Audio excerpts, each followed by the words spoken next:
6 p.m., 6:01. I was a minute late today. It's time for our Bible study. It's time for us to continue our journey with our ancestors. We are still in the story of Jacob's family, and we spent a lot of time in Joseph's story, and this is the end of it. This is where we are tonight. Now, there's 4 chapters left. And I would really like to finish these off. So I might go over a warning in advance because it's a good ending part. So we start with Exodus next week.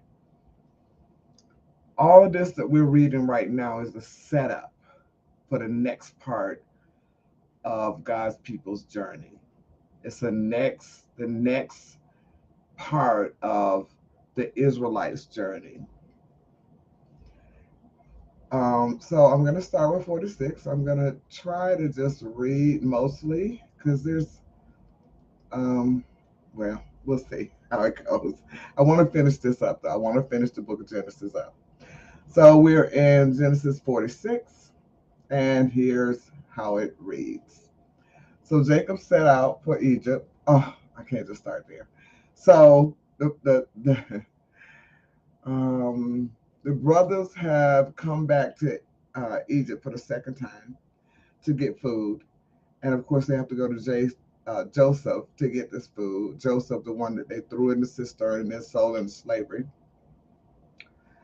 to get this food. And on this journey, on this time when they come back, they bring Benjamin because Joseph had told him, unless you bring Benjamin, you won't see my face. So they have Benjamin, and Joseph now tells them that it's me, it's Joseph, it's the one that you hated enough to throw in the cistern and then sell into slavery.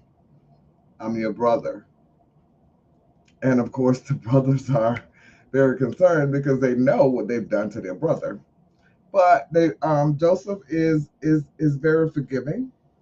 He tells them that not to worry about what they've done because God is the one who had directed him to Egypt and put him into the place of um, um, second in charge in Egypt, only below Pharaoh. So he tells them, don't worry about it. I'm going to take care of you. I'm going to take care of your children, your family, everything. But go now. It's time for them to go and get their father, Jacob. Because Jacob's at home with the little kids and the wives waiting on them to come back with food. But now that Joseph identified himself to his brothers, he tells them, go back and get my daddy. Go back and get my daddy, get all your children, get your livestock, get everything you own, and bring it here in the land of Egypt because there's still more famine to go through. So here we are. We're going now. We're at the point where Jacob is going into Egypt. 46:1 says, so Jacob set out for Egypt with all his possessions. And when he came to Beersheba, he offered sacrifices to God, to the God of his father Isaac. I'm going to try to read good tonight. I don't know. I'm having a problem. During the night, God spoke to him in a vision. Jacob, Jacob, he called. Here I am, Jacob replied. This is another time when Jacob has um, a vision where God is telling him exactly what's going to happen, right? 3 says, I am God, the God of your father. The boy said, do not be afraid to go down to Egypt, for there I will make your family into a great nation. I will make your family into a great nation. I will go with you down to Egypt, and I will bring you back again. You will die in Egypt, but Joseph will be with you to to close your eyes. Listen, he says, I will go. This is God speaking to Jacob. I will go with you down to Egypt, and I will bring you back again. You will die in Egypt, but Joseph will be with you to close your eyes. He said, I'm going to go with you. I'll bring you back again. And in the next sentence, he says, you're going to die in Egypt. Who is he bringing back? This promise is for the next generation. This promise is for the nation of Israel. That great nation that he's going to make them into, that is who God is taking back to Canaan. 5 says, so Jacob left Beersheba, and his sons took him to Egypt. They carried him and their little ones and their wives in the wagons Pharaoh had provided for them. They also took all their livestock and all the personal belongings they had acquired in the land of Canaan. So Jacob and his entire family went to Egypt. Sons and daughters, sons and grandsons, daughters and granddaughters, all his descendants. These are the names of the descendants of Israel, the sons of Jacob. I love that. Israel and Jacob is the same person, right? Jacob is the one who stole his brother's birthright, who went on the run, who lived with his uncle Laban, who worked for 20 years to get both his wives and his wealth. And God is these. This is how it says. These are the names of the descendants of Israel, the sons of Jacob. But these are the descendants. Israel is the nation. It's also the name that Jacob was given by God when he fought with God and man and won. Okay, Reuben. Reuben. Hold up. 8, 9. 9 says the sons of Reuben were Hanok, Palu, Hezron, Carmi. The sons of Simeon were Jemuel, Jamin, Ohad, Jachin, Zohar, and Shaul. Shaul's mother was a Canaanite woman. Okay. The sons of Levi were Gershon, Kohath, and Merari. The sons of Judah were Onan, Shelah, Perez, and Zerah. Though and Onan had died in the land of Canaan, the sons of Perez were Hezron and Hamul. Okay, remember in as we started Joseph's story, after he had the dreams, we spent time with Judah, where his son and his son Onan were evil, so God killed them. Shelah was the next son. Had married a woman, Tamar, and Tamar married he died. Then she married Onan. That was the rule. Onan, and he died. And then she was promised to Shelah, but she never got to marry Shelah because Judah didn't send for her to marry Shelah when it was time. Perez and Zerah, his sons, Perez and Zerah are Tamar's sons. Those are Tamar's sons that he had when he thought he was sleeping with a prostitute, but he was sleeping with his daughter-in-law. And of course, she got pregnant because that's what God wanted. And the twins that she carried were Perez and Zerah. The sons of Perez were Hezron and Hamul. The sons of Issachar were Tola, Puah, Jashub, and Shimron. The sons of Zebulun were Sered, Elon, and Jaleel. These were the sons of Leah, the one that uh, her dad gave to Jacob, even though Jacob had worked 7 years for Leah, for Rachel. Jacob loved Rachel, but on the night of the wedding, instead of getting Rachel, His crooked father-in-law gave him Leah. And so these are the sons of Leah, the one who had no sparkle in her eye, the one that wasn't attractive to Jacob. So these were the sons of Leah and Jacob who were born in Pandanaram, in addition to their daughter Dinah, the one who was raped. Um, the number of Jacob's descendants, male and female, through Leah was 33. The sons of Gad were Zephon, Haggai, Shunai, Esbon, Eri, Erodai, and Arilai. The sons of Asher were Imnah,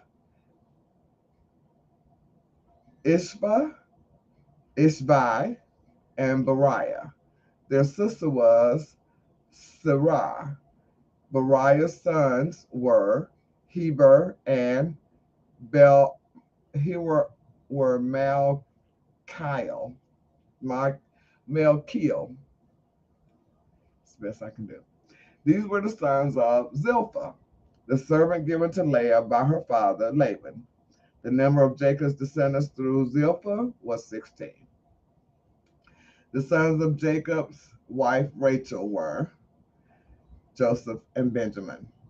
Joseph's sons, born in the land of Egypt, were Manasseh and Ephraim.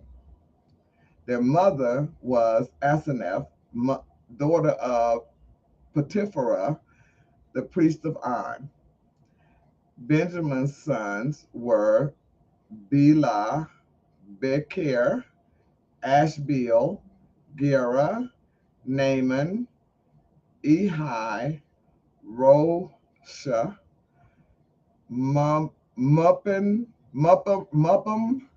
Huppim, and Aaron. These were the sons of Rachel and Jacob. The number of descendants through Rachel was 14. The son of Dan was Husham. The sons of Naphtali were Jaziel, Gunai, Jazier, and Shillem. These were the sons of Bilhah, the servant given to Rachel by her father Laban. The number of Jacob's descendants through Bilhah was 7.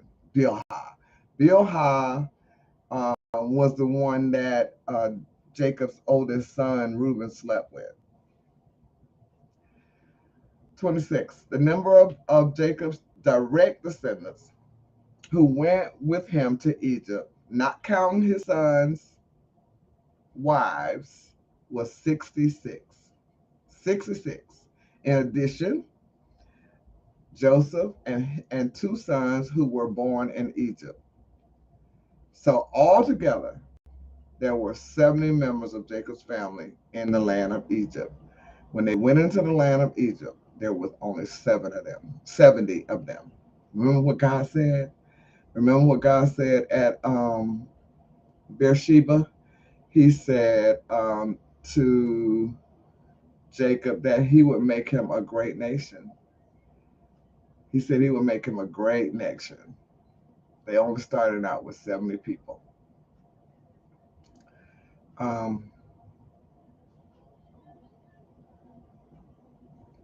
Okay. 28. As they neared their destination, Jacob sent Judah ahead to meet Joseph and get directions to the region of Goshen. Goshen, remember that region. And when they finally arrived there, Joseph prepared his chariot and traveled to Goshen to meet his father, Jacob. When Joseph arrived, he embraced his father and wept, holding him for a long time. He hadn't seen his father since he was 17. He had not seen his father since he was 17. 30. Finally, Jacob said to Joseph, "Now I am ready to die, since I've seen your face again and know you are still alive." And Joseph said to his brothers and to his father's entire family, I will go to Pharaoh and tell him, my brothers and my father's entire family have come to me from the land of Canaan. These men are shepherds, and they raise livestock. They have brought with them their flocks and herds and everything they own. Then he said, when Pharaoh calls for you and asks you about your occupation, you must tell him, we, your servants, have raised livestock all our lives, as our ancestors have always done. When you tell him this, he will let you live here in the region of Goshen, for the Egyptians despise shepherds. That all works together for God's plan. All of this works together for God's plan. Okay, let's go to 47. 47. Then Joseph went to see Pharaoh and told him, my father and my brothers have arrived from the land of Canaan. They have come with all their livestock, all their flocks and herds and possessions, and they are now in the region of Goshen. Joseph took 5 of his brothers with him and presented them to Pharaoh. And Pharaoh asked the brothers, what is your occupation? They replied, we, your servants, are shepherds, just like our ancestors. We have come to live here in Egypt for a while, for there is no pasture for our flocks in Canaan. The famine is very severe there. So Canaan was a land of promise. Let's just say that. But there was the famine was so severe there that these descendants of Jacob had to go to Egypt to live. The famine is so severe; it was very severe there. So please, we request permission to live in the region of Goshen. Then Pharaoh said to Joseph, now that your father and brothers have joined you here, choose any place in the entire land of Egypt for them to live. Give them the best land of Egypt. Let them live in the region of Goshen, and if any of them have special skills, put them in charge of my livestock too. Then Joseph brought in his father Jacob and presented him to Pharaoh, and Jacob blessed Pharaoh. How old are you? Pharaoh asked him. Jacob replied, I have traveled this earth for 130 hard years, but my life has been short compared to the lives of my ancestors. Then Jacob blessed Pharaoh again before leaving his court. So Joseph assigned the best land of Egypt, the region of Ramesses, to his father and his brothers, and he settled them there, just as Pharaoh had commanded. And Joseph provided food for his father and his brothers in amounts appropriate to the number of their dependents, including the smallest children. Meanwhile, the famine became so severe that all the food was used up, and the people were starving throughout the lands of Egypt and Canaan.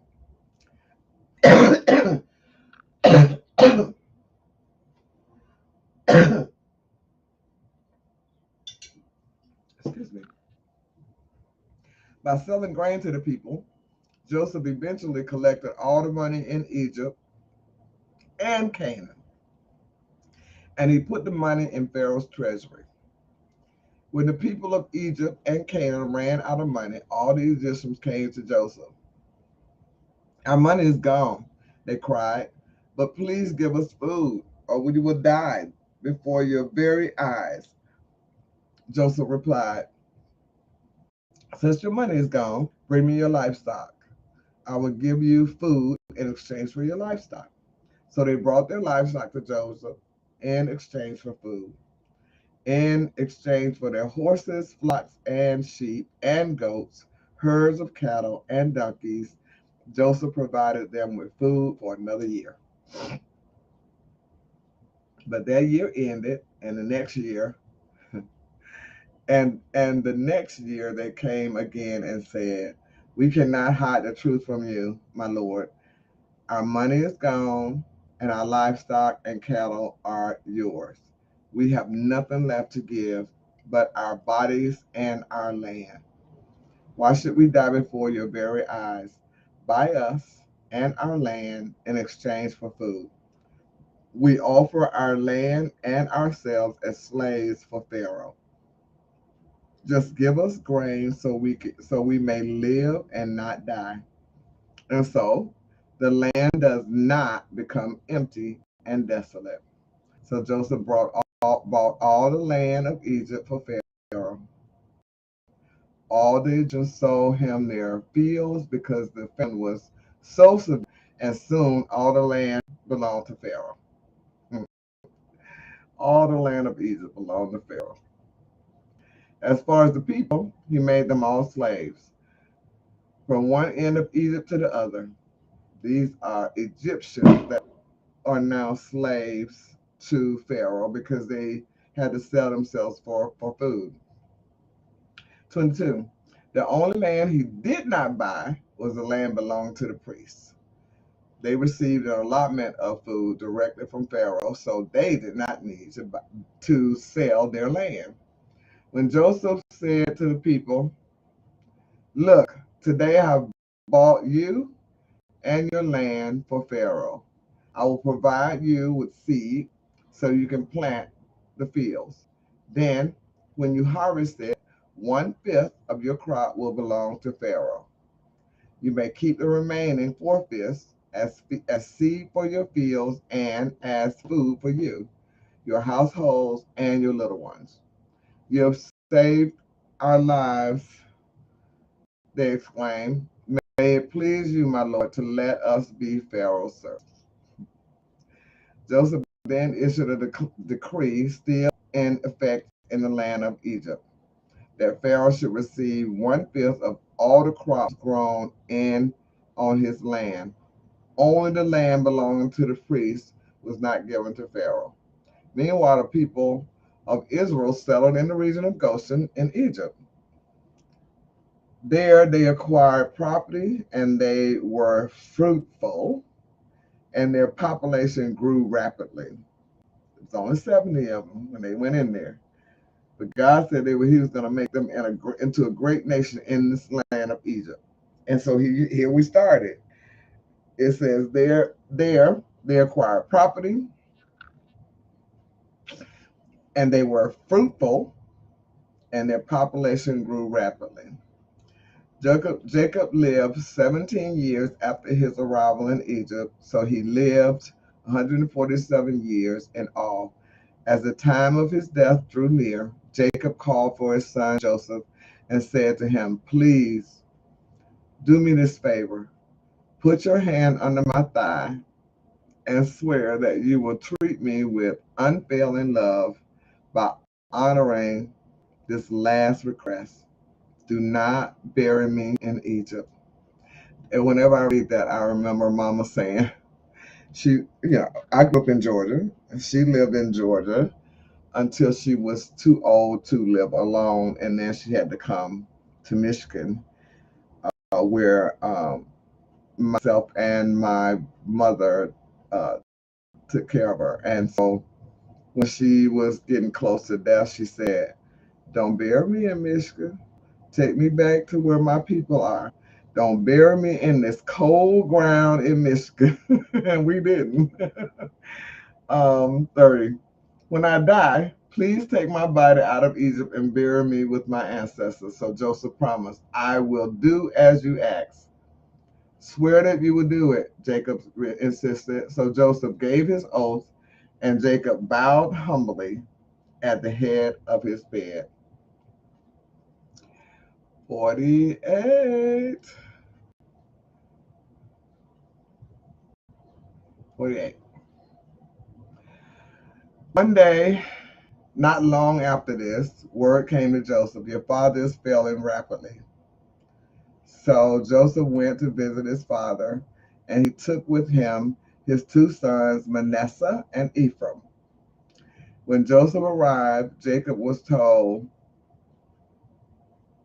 your son Joseph has come to see you. So Jacob gathered his strength and sat up in his bed. Jacob said to Joseph, God Almighty appeared to me at Luz in the land of Canaan and blessed me. He said to me, I will make you fruitful and I, God, will multiply your descendants. I will make you a multitude of nations, and I will give this land of Canaan to your descendants after you as an everlasting possession. Who's doing that work? The same person doing the work for us. He says, I will make you fruitful. I will multiply your descendants. I will make you a multitude of nations. I will give this land of Canaan to your descendants. God is doing that work. 5. Now I'm claiming as my own sons these two boys of yours, Ephraim and Manasseh, who were born here in the land of Egypt before I arrived. They will be my sons just as Reuben and Simeon are. But any children born to you in the future will be your own. And they will inherit land within the territories of their brothers Ephraim and Manasseh. Long ago, as I was returning from Pandanaram, Rachel died in the land of Canaan. We were still on the way, some distance from Ephrat, that is Bethlehem. So with great sorrow I buried her there beside the road to Ephrat. Then Jacob looked over to the two boys. Are these your sons? He asked. Yes, Joseph told him. These are the sons God has given me here in Egypt. And Jacob said, bring them closer to me so I can bless them. Jacob was half blind because of his age and could hardly see. So Joseph brought the boys close to him, and Jacob kissed and embraced them. Then Jacob said to Joseph, I never thought I would see your face again, but now God has let me see your children too. What a blessing. Joseph moved the boys who were at their grandfather's knees, and he bowed with his face to the ground. Then he positioned the boys in front of Jacob. With his right hand, he directed Ephraim towards Jacob's left hand. And with his left hand, he put Manasseh at Jacob's right hand. Manasseh was supposed to go at the right hand because Manasseh was the firstborn, and he has the firstborn rights. And right hand is always the hand of blessing. So Manasseh was at Jacob's right hand. Check this out. But Jacob crossed his arms as he reached out to lay his hands on the boys' heads. He put his right hand on the head of Ephraim, though he was the younger boy, and his left hand on the head of Manasseh, though he was the firstborn. Then he blessed Joseph and said, may the God before whom my grandfather Abraham and my father Isaac walked, the God who has been my shepherd all my life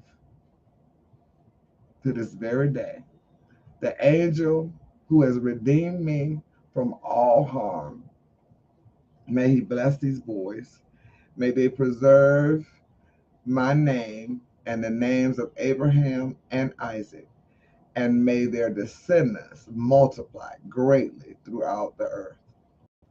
May their descendants multiply greatly throughout the earth. Remember, God said the whole earth will be blessed, Abraham, because he believed in God, counted as righteous. 17. But Joseph was upset when he saw that his father placed his right hand on Ephraim's head. So Joseph lifted it to move it from Ephraim's head to Manasseh's head. No, my father, he said, this one is the firstborn, but my hand is on, put your right hand on his head. 18. No, my father, he said, this one is the firstborn. Put your right hand on his head. But his father refused. I know, my son. I know, he replied. Manasseh will also become a great people, but his younger brother will become even greater, and his descendants will become a multitude of nations. Who else did that happen to? The youngest will serve the oldest. Wasn't it Jacob and Esau? Jacob and Esau. God told Rebecca before she even had the babies that the oldest son will serve the youngest son. And now again, the youngest son is put in front of the oldest son for a blessing, for the blessing. So Jacob blessed the boys that day with this blessing. People of Israel will use your name when they give a blessing. They will say, "May God make you as prosperous as Ephraim and Manasseh." In this way, Jacob put Ephraim ahead of Manasseh. Then Jacob said to Joseph, "Look, I'm about to die, but God will be with you and will take you back to Canaan, the land of your ancestors. And beyond what I have given your brothers, I am giving you an extra portion of the land that I took from the Amorites with my sword and bow." 48.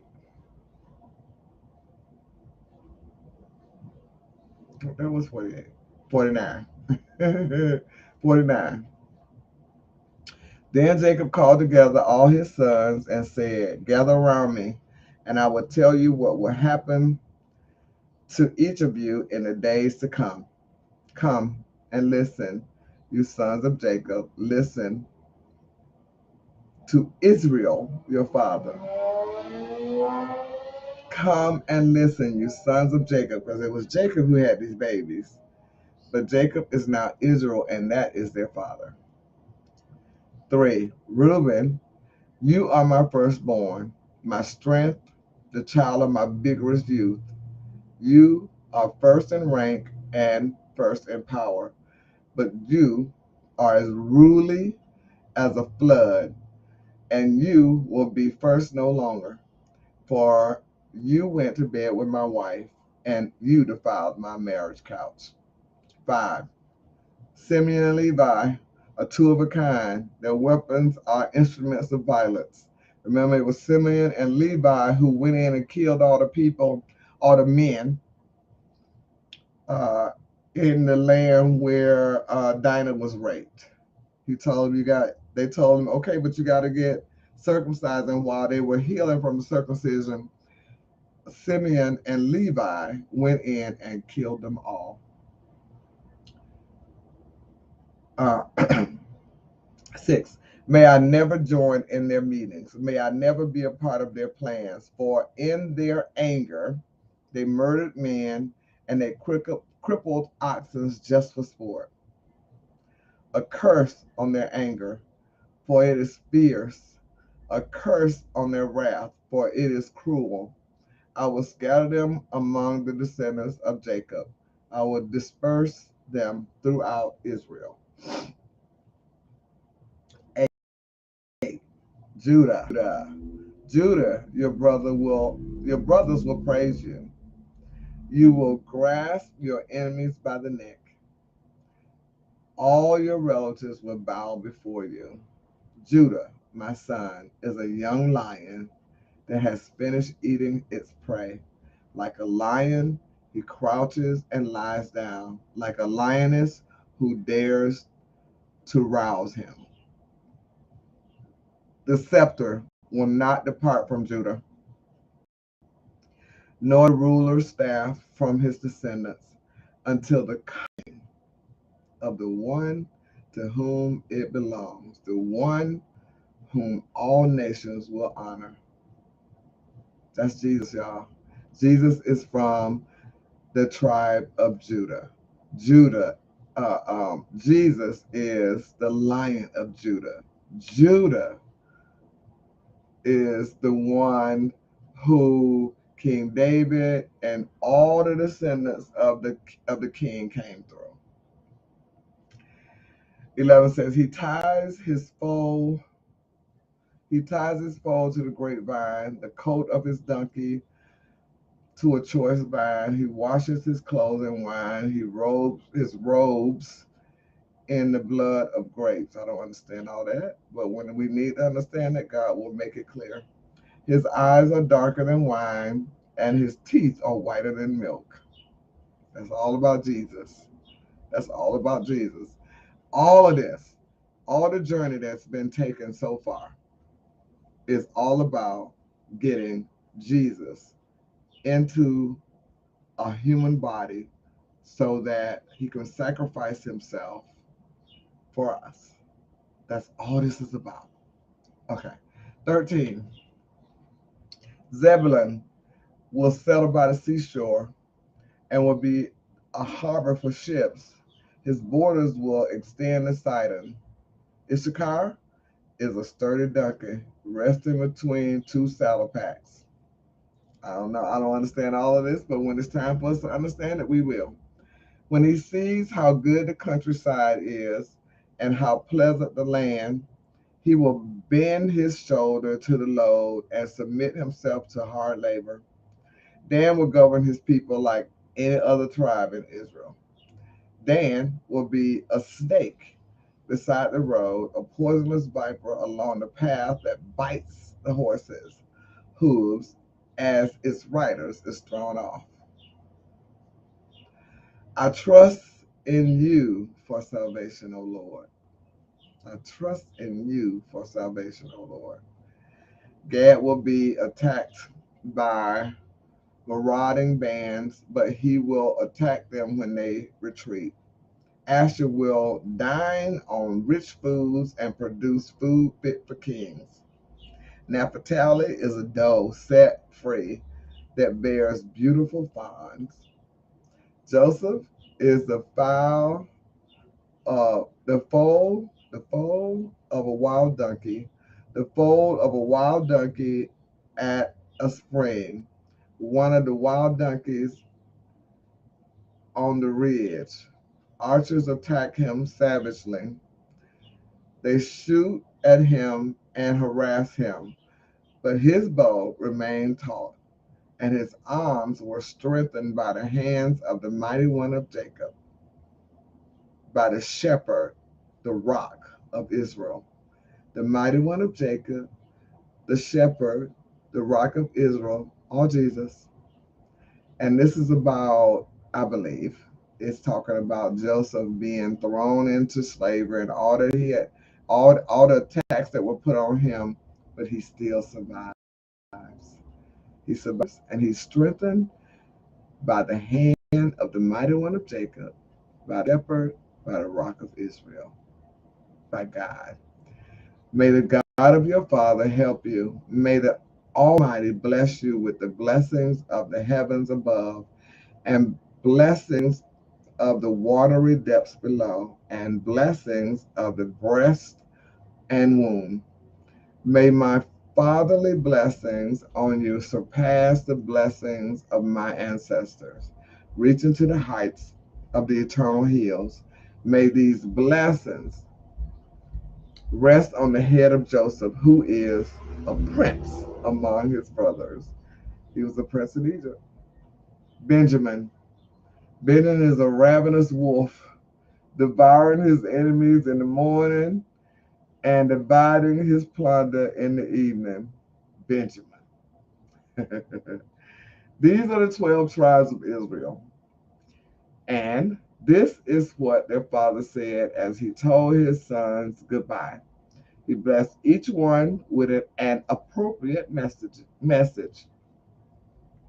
Then Jacob instructed them, soon I will die and join my ancestors. Bury me with my father and my grandfather in the cave in the field of Ephron the Hittite. This is the cave in the field of Machpelah near Mamre in Canaan that Abraham bought from Ephron the Hittite as a permanent burial site. There, Abraham and his wife Sarah are buried. There, Isaac and his wife Rebekah are buried.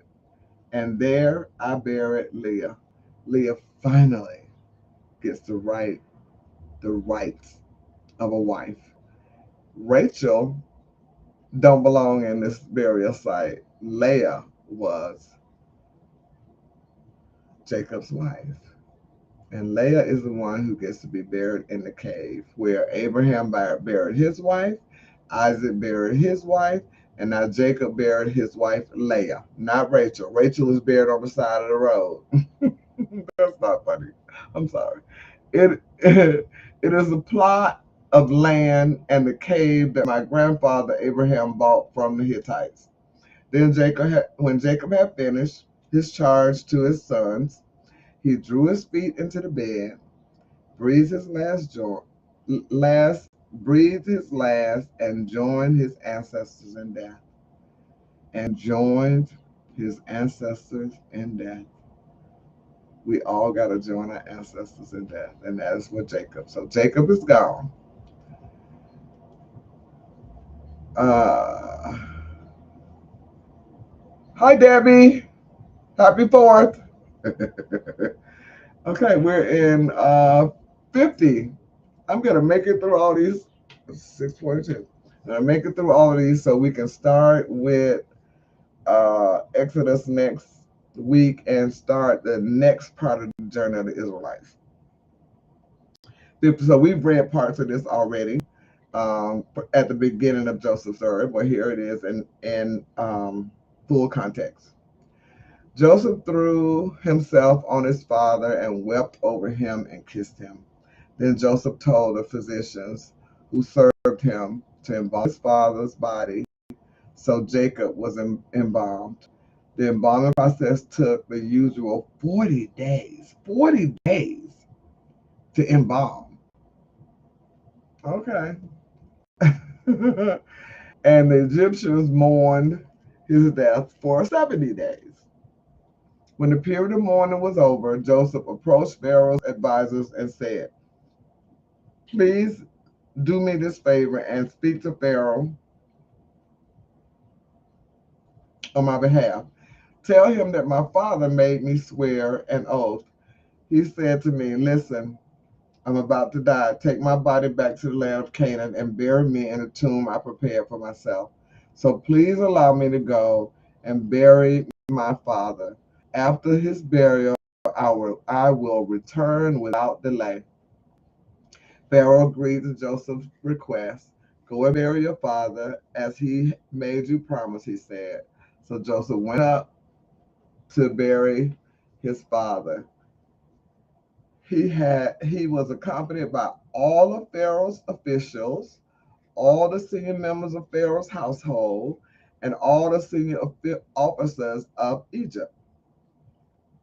Joseph also took his entire household and his brothers and their households, but they left their little children and flocks and herds in the land of Goshen.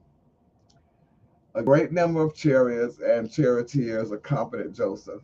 When they arrived at the threshing floor of Atad near the Jordan River, they held a very great and solemn memorial service with a 7-day period of mourning for Joseph's father.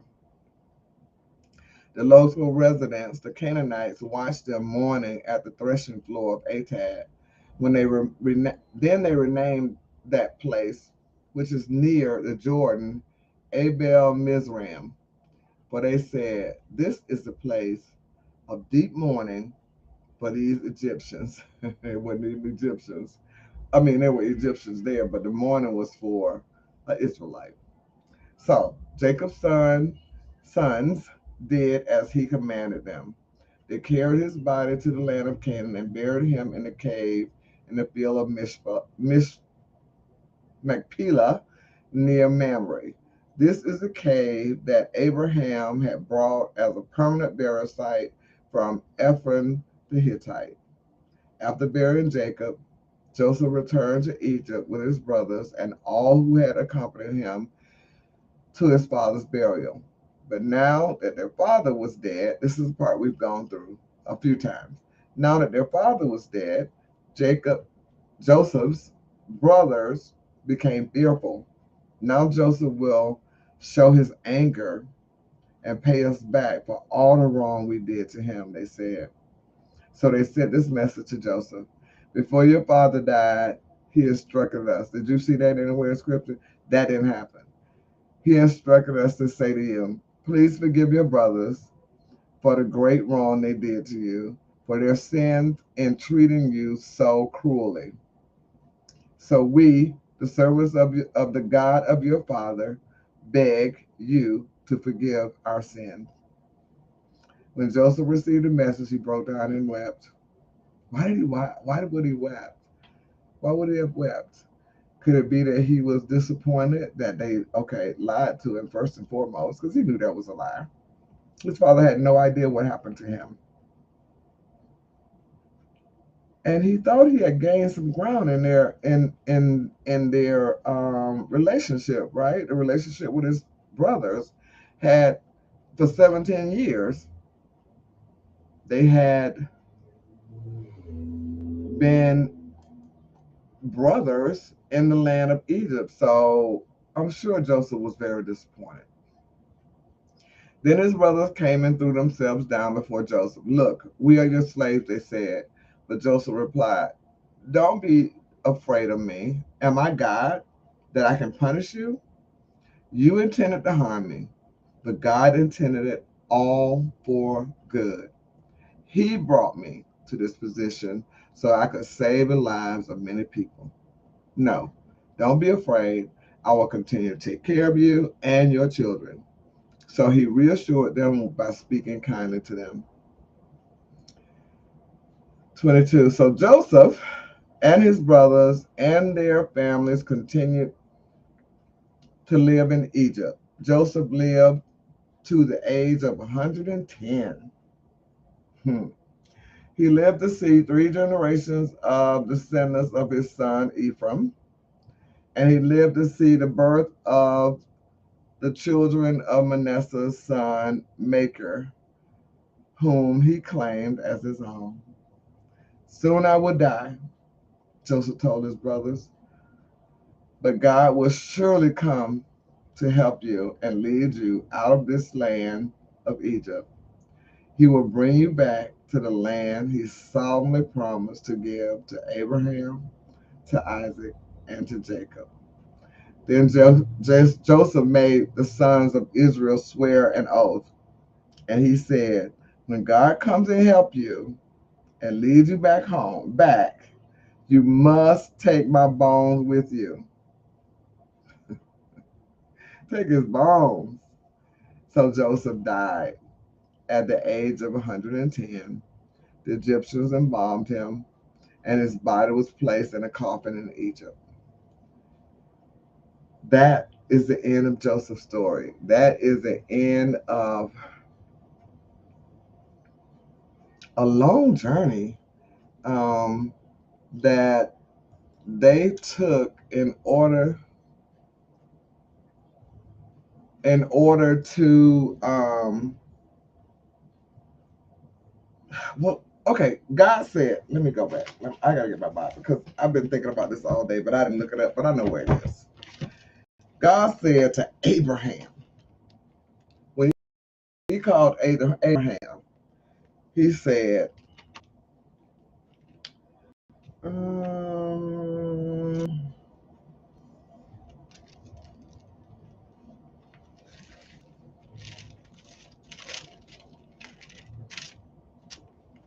Abraham is named Abram, birth of Ishmael. They call a lot. Here it is. In Genesis 12, the Lord said to Abram, this is verse 1, leave your native country, your relatives, and your father's family, and go to the land that I will show you. I will make you a great nation. I will bless you and make you famous. You will be a blessing to others. I will bless those who bless you and curse those who treat you with contempt. All the families of the earth will be blessed through you. So Abraham left. And then after Abraham after Abraham is moving, right? Abraham says to God, when he tells him to look up in the sky. Here it is. Um, 15. This is Genesis 15. This is still Abraham. Sometime later, the Lord spoke to Abram in a vision and said to him, "Do not be afraid, Abram, for I will protect you, and your reward will be great." But Abram replied, "Oh Lord, what good are all these blessings when I don't have a son?" And him and his wife came up with a plan to get a son. That was Ishmael. But God said, "No, your wife Sarah will have a son." That's Isaac. Um, but oh, here it is. The Lord said, I don't want to go. Okay, and Abraham believed. And Abraham, oh God, I can't read that. But Abraham replied, "Oh Lord, what good are all your blessings when I don't even have a son? Since you've given me no children, Eleazar of Damascus, the servant in my household, will inherit my wealth. You have given me no descendants of my own. So one of my descend so one of my servants will be my heir." Then the Lord said to him, "No, your servant will not be your heir, for you will have a son of your own, who will be your heir." Then the Lord took Abraham outside and said to him, "Look up in the sky and count the stars if you can. That's how many descendants you will have." 6 says, "And Abraham believed God, and the Lord counted him as righteous because of his faith." We believe, and God counts us as righteous. We believe, and God counts us as righteous, just as he did with Abraham. 7 says, "Then the Lord told him, I am the Lord who brought you out of the land of Ur of Chaldean to give you this land as your possession." And Abraham replied, "O sovereign Lord," this is the part I wanted to emphasize. "O sovereign Lord, how can I be sure that I would actually possess it?" The Lord told him, "Bring me a 3-year-old heifer, a 3-year-old female goat, a 3-year-old ram, a turtle dove, and a young pigeon." So Abram is Abram actually, presented all these to him, and he killed them. Then he cut each animal down the middle and laid the halves side by side. He did not, however, cut the birds in half. Some vultures swooped down to eat the carcasses, but Abraham chased them away. As the sun was gone, as the sun was going down, Abram fell into a deep sleep, and a terrifying darkness came down over him. Then the Lord said to Abram, this is it, "You can be sure that your descendants will be strangers in a foreign land, where they will be oppressed as slaves for 400 years. But I will punish the nation that enslaves them, and in the end, they will come away with great wealth. As for you, you will die in peace and be buried at a ripe old age. After 4 generations, your descendants will return here to this land, for the sins of the Amorites do not yet warrant their destruction." All the way back when God gave uh, the promises to Abraham that he would have descendants as many as the sand of the seashore, the stars in the sky. The proof, which is really almost kind of cruel, the proof that God gives Abraham that he will do what he said is that you can be sure that your descendants will be strangers in a foreign land, where they will be oppressed as slaves for 400 years. But I will punish the nation that enslaves them, and in the end, they will come away with great wealth. As for you, you will die, and in the end, they will come away with great wealth.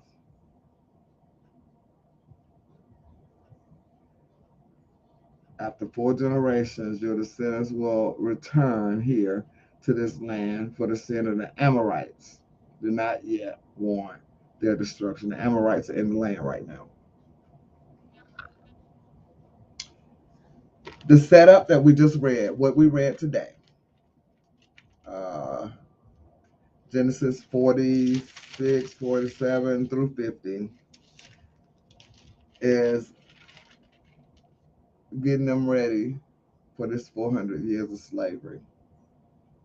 Well, 40 years of, they already been in a foreign land for at least 100 years, because Joseph is 110, well, almost 100 years. But when we get to Exodus,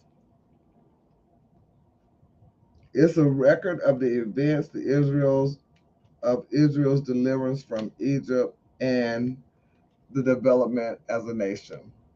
God is doing exactly what he told him to do way back when he first um, first gave the promises to Abraham. And then he gave them to Isaac, and then he gave them to Jacob. They will be in slavery. That is where we're going right now. So, next week we'll be in Exodus. We're all the way through Genesis. Yay! I hope you've enjoyed it. I hope you got something out of it. And at least an awareness, so when the Holy Spirit want to remind you of something that happened in Genesis, you'll be aware of what goes on in Genesis. It is the start of the nation of Israel. The father of the nation, Abraham, who was counted as righteous because he believed. And just as he was counted as righteous because he believes, we are counted as righteous because we believe. And just as God did all the work, you see, he did all the work. He moved people where he wanted them to be. He moved people out when he wanted them out. And he opened up whatever needed to be opened up for his people when he wanted to do it. He made sure that his plan worked. His plan worked. He sent Joseph to Egypt. He wanted Joseph to be there, and he wanted Joseph to get the experience of taking care of a household, then a prison, and then Egypt.